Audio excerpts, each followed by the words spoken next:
les deux différents types d'équerre triangulaires ici, je dirais l'équerre triangulaire est probablement l'équerre le plus utilisé par un charpentier. Elle est plus épaisse qu'une équerre traditionnelle, qui veut dire qu'elle va être beaucoup plus résistante aux impacts, qui veut dire qu'elle va avoir beaucoup moins tendance à, même si tu l'échappes, okay, elle va avoir beaucoup moins tendance à plier facilement. Parce qu'il y a une pièce de métal qui est justement qui est soudée sur le bout de cette pièce-là. Puis ce côté-là te permet aussi d'accoter la pièce de bois. Puis je dirais que n'importe quoi qui est en bas d'un 2 par 8, puis même je dirais que tu peux aller 2 par 10, mais il faudrait que tu le marquerais des deux côtés. Okay? C'est très utile de tout simplement marquer, glisser, marquer, puis tu sais que tu t'en vas droit. Okay? C'est-à-dire, si on regarde sur le côté ici, on peut remarquer quand je parlais de faire des chevrons communs ici, que sur le côté ici, c'est marqué Common Top Cut. Donc, l'exemple que je parlais tout à l'heure, lorsqu'on marquait le 5-12, okay, bien, le 5-12, si je veux faire un angle de 5-12, je peux le faire avec cet équerre-là.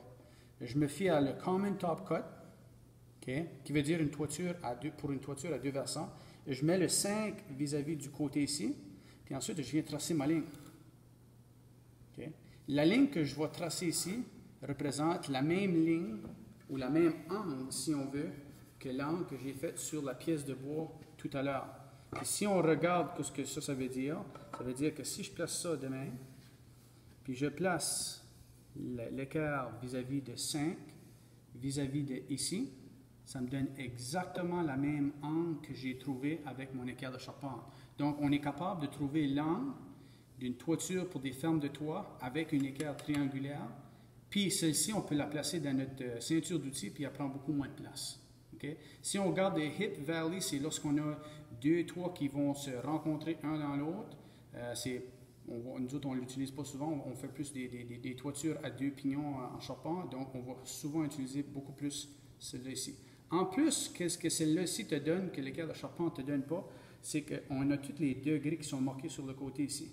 Ce qui veut dire que si je regarde ça ici, puis je mets ça vis-à-vis de 5, okay, vis-à-vis de 5, vis-à-vis du bois, ça me donne l'angle en degrés si jamais que je voudrais couper sur la scie à onglette qui serait en degrés. Donc ici, on peut voir que c'est 20, 21, 22, c'est exactement 22,5 degrés au côté adjacent qui est là. Okay? Donc, j'aurais déjà trouvé l'angle qu'il faut que j'utilise pour couper mes pièces de bois. Si je n'avais 30 à couper, par exemple, pour un gros garage, okay, j'aurais déjà trouvé mon angle sur ma scie à onglette.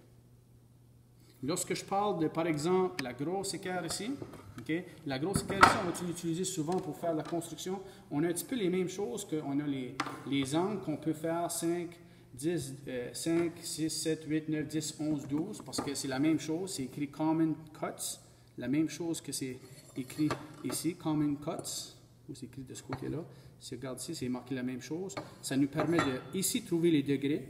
Ceci, ça représente les pans de toit pour une toiture à deux versants. Puis ceci, ça représente, okay, quand on a des toitures qui se chevauchent une dans l'autre, okay, ce qu'on appelle un hip ou un valley, c'est deux jonctions de toitures qui se font une dans l'autre. On a aussi ici de 0 à 12 de côté qu'on peut mesurer de ce côté ici. Puis à l'intérieur ici, on a quand même une règle qui commence à 1, qui va jusqu'à 7, qui veut dire qu'on a environ 6 pouces qu'on peut venir mesurer à l'intérieur ici. Je dirais que celle-là ici, lorsqu'on fait qu'on veut mesurer, par exemple, pour des tuiles de céramique ou de coups de main, plus que l'équerre est grosse, plus que des fois, ça peut être utile.